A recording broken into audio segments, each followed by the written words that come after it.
pointer is working. I think the battery might have gone. How do you use it? Oh, okay, so you got, that's to go forward, that's to go back, and that's a pointer, so you can just point that anywhere. Oh, that's cool. So forward and back and pointer.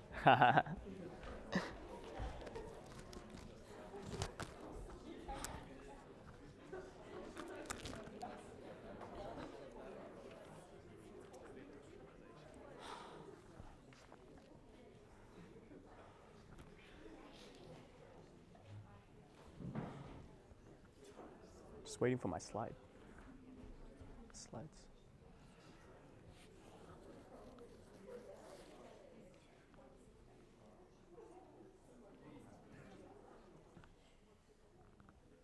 We got it. Yay.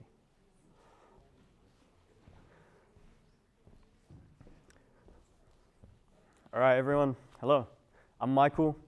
I don't have much to offer in terms of environmental insights and things like that, but I'm here to offer a change in perspective for you guys, because this perspective isn't really talked about much. It's quite elusive. Amongst people who care about animals, who would never want them to be harmed for any unnecessary reason, even if it would provide them with a small benefit, to them, I'm a monster. I'm the monster of honesty that society has swept under the bed that builds the base of our moral framework. And I'm here today to be singled out and just tell it like it is. Animals deserve to be abused. That face of shock. Why? I want to try something right now. I want to get you guys all to stand up.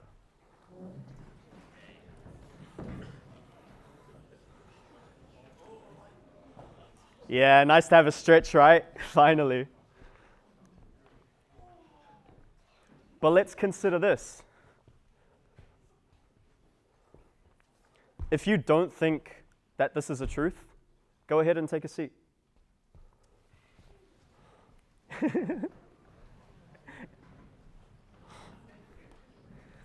Not one person standing, come on. For the last 2 years, I've been making the clear point that animals deserve to be abused. So I'll start with my most strongest and nuanced argument. If animals don't deserve to be abused, why does KFC exist in our society? I can literally pay for any number of companies to abuse chickens en masse, post it on my social media stories, and the reaction I get is something along the lines of yum, tasty, or even save some for me.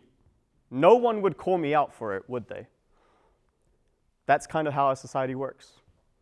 If that's not true, how could I buy that thing if we don't believe that animals deserve to be abused?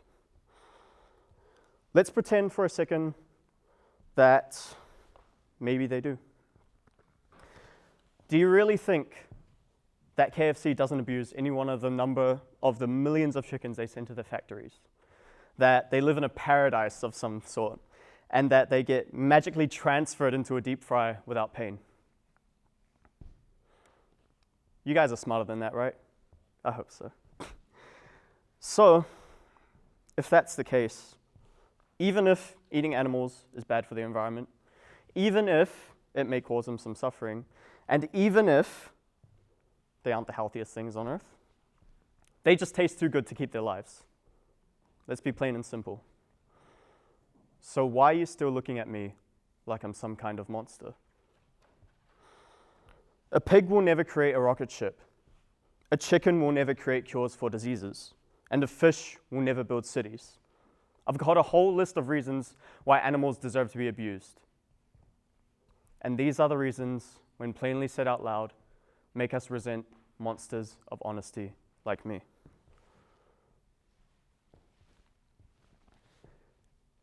I would go into town and there would be people who would argue against the sign I have out there. But like I said before, how else? All of these companies that we pay to provide us with these products, when we do that, we're voting with our dollar. So what does that say about our values as a society? These things don't just come up from the ether. These companies don't own massive stock in investments because it's just how it is, we personally support them. Without our money and our financial support, they would crumble. But in our society, we don't only think that animals deserve to be abused, because maybe it's true. Maybe they do live in this paradise. But if that's the case, then they do deserve to be slaughtered. And again, I'm getting some awkward looks. How could you think animals deserve to be slaughtered? It just happens, you know. Honestly, I've decided to embrace honesty after getting sick of hearing a lot of people ask me things like, what about eating eggs? What about drinking milk? What about? All of that opinion doesn't really matter. If we're really to think about it, let's think about what the grand scale of purchasing those things means. Maybe I should tell you this. Maybe Amanda's getting nervous because I would dive deep into it. But no. They live in a paradise, they have nice little gardens to walk around, and when their production declines, they don't go to the slaughterhouse. Are we going to believe that fairy tale? Who knows? After explaining my brutal honesty to someone, they asked me, if you were looking at this from their point of view, if you were truly the animal in their position, would you be happy for someone to personally pay for those same things to happen to you? They said, don't take it from a random person like me. That answer requires one thing, an honest view from the victim's perspective. I literally laughed when I heard that baseless argument, because no one is going to end up in the position of a pig, a chicken, or a cow. So let's think about how we ended up in this position we're in right now. I bet you guys remember the time before you were born when we were on the loading screen of life, and we could choose our parents, our age, our gender, and all those things, right? If you don't remember that, then you're probably one of the unlucky ones who didn't get to choose those things. And there's someone in your life who wanted to hurt you because of the body that you ended up in. If we look at how we treat animals, we should know by now. That's just how society works. That person obviously didn't know what privilege was. Being able to ignore and contribute to the suffering of others just because it doesn't affect me. In all my favorite movies, games, and anime, there is always a hero who is tackling the insurmountable threat of a monster. The question is, are you playing the side character who just sits by and makes all these faces as the fight goes on? Or you're enough of a hero to fight against the monster within me? The point of this wasn't to get you all to be scrambling to go and be animal rights activists, but to open your mind and show you the different ways that we can go about fighting for the different causes in this world. So when I tried my best to go out and say, animals don't deserve to be abused, come on guys, can we find empathy and compassion? And even argued on a harder scale, how could you do those things? How could you cause suffering to those animals? I didn't get the reaction that I was expecting. But as soon as I did the opposite, when I advocated for their abuse, a lot more people came to their defense. Why is this the case? I thought to myself. The easiest way for me to answer that is probably with the key to happiness in a weird way. We are taught that having happiness is about having things, that having great things and having great experiences is what it's all about. And it was at the time where I felt like I had everything that I felt the most unhappy. I had a fast car, I had a hot girlfriend, and I had a great career as a chef at Sky City. So why did I feel like myself was less successful? Less successful, less happy than that guy on Instagram. I had a less loving girlfriend compared to the couples on YouTube, and a lesser position as a chef compared to the Michelin star elites. I found out something from this. I found a thief in this whole crime scene of unhappiness, and that thief's name was comparison. Every time I got something that was supposed to make me happy, the thought of comparison came to take it away from me. And he was cunning. Without me knowing, he would swap out my gratitude for jealousy. Before I had these things, I was sure I would be happy. Because when people post and they get those things, and they have these massive smiles on their faces, when I get that thing, I should be happy too. When the great thief called comparison had taken everything away from me. I felt like I had nothing left to give. I had to laugh at how stupid my situation was because I had all these things and I felt miserable.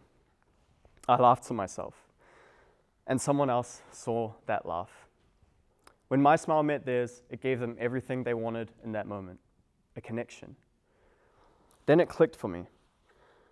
Having happiness isn't about having things, it's about giving things. When I give someone a smile, it feels so much better than to stare in the mirror and just awkwardly smile at myself like that. No way. Giving someone else a warm, beautiful smile feels so much better. Thank you. But it's not the end. I was just saying thank you for that smile. So, this doesn't just apply to happiness. This is what I call the opposite axis theory, because generally, the things that we want most in life can be easily accessed by doing the opposite. If you want better friendships or more friends, you have to be interested in other people instead of focusing on being an interesting person yourself. If you want to do better in business, then you have to focus on giving value rather than getting money. And important towards this movement right here, if you want to change the world, first you're going to have to dig deep and change yourself. Until I thought in the frame of this opposite axis theory, there was always doubt in my mind, that my actions would never have any impact, that I would stay stuck in this movement where I'm not contributing to anything. I felt hopeless, and that's why I asked our friend, how does he keep up with it, even if you can't see all of this progress ahead of you? The hardest thing to accept in life is that there will always be that doubt in our minds, that what we're doing isn't enough, that we don't have enough, and if you think those thoughts are your own, then you're exactly right. This is interesting. If you think that you thought, you are wrong. If you're in the presence of a bad vibe and your stomach feels it, it does not mean that your stomach is bad inherently. In the same way, if your brain is in the presence of negativity and it produces negative thoughts, it does not mean that you are inherently a negative person.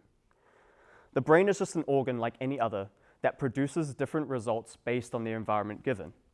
So we need to understand that positive thoughts come from positive environments and that negative thoughts come from negative environments. One of the problems is that these negative environments are so popularized that we consider them to be normal. Imagine if we were to give our daily routines to young children with amazing talent and potential. I would be pretty embarrassed as a parent if that was my child. We make them scroll through their phones as soon as they wake up for hours on end. We don't let them play outside. We stick them in front of screens. And probably the worst thing of all is that we give them unsupportive friends who put them down. If we told those children that hard work and success means producing something that could potentially go viral just once, how would that child end up? Probably undisciplined, unmotivated, unhappy, even with all the comforts and privileges we find ourselves with in the 21st century. It's really hard to remember our memories from our earliest years. When we look at babies, they almost act like animals in a way themselves. They can't make any elaborate plans or do any basic actions by themselves, and they always depend on their parents to give them a nurturing environment for them. There was a time when we were around 2 years old where we discovered that we actually came separate from our subconscious mind, and we discovered our conscious will. We had the ability to make decisions for ourselves. We were never taught that our subconscious mind and our conscious will are actually two separate people in some kind of way. With the rush of cheap mental health advice, this simple but important concept has been completely forgotten.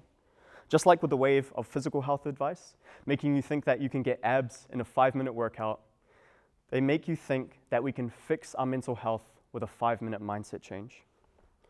We all know instinctively that young children absorb information and behaviors like sponges.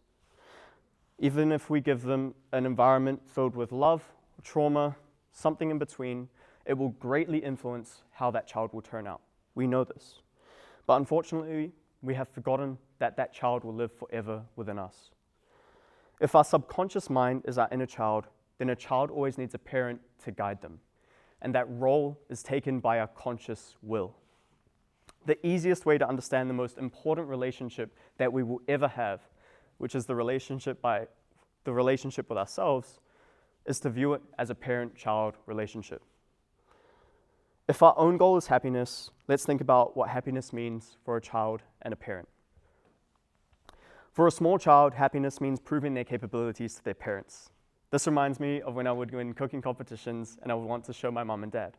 Even at this point, they're right over there. Happiness for a parent is seeing their child develop independence and confidence through tackling their own challenges. Think of something as simple as a parent seeing their child walk for the first time.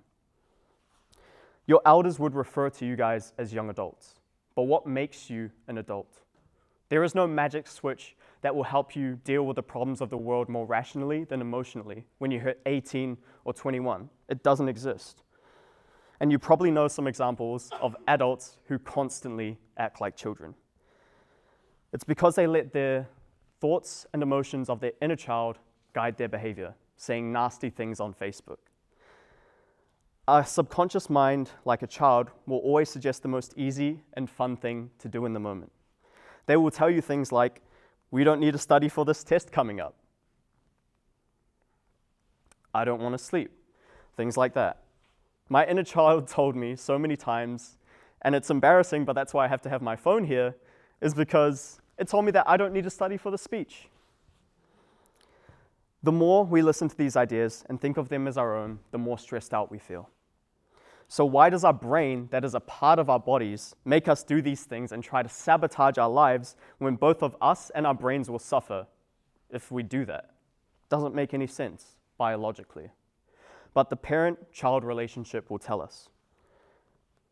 If a parent does whatever the child wants to try and make them happy, the parent ends up being stressed out because the child will always demand more and the child is never disciplined. Think about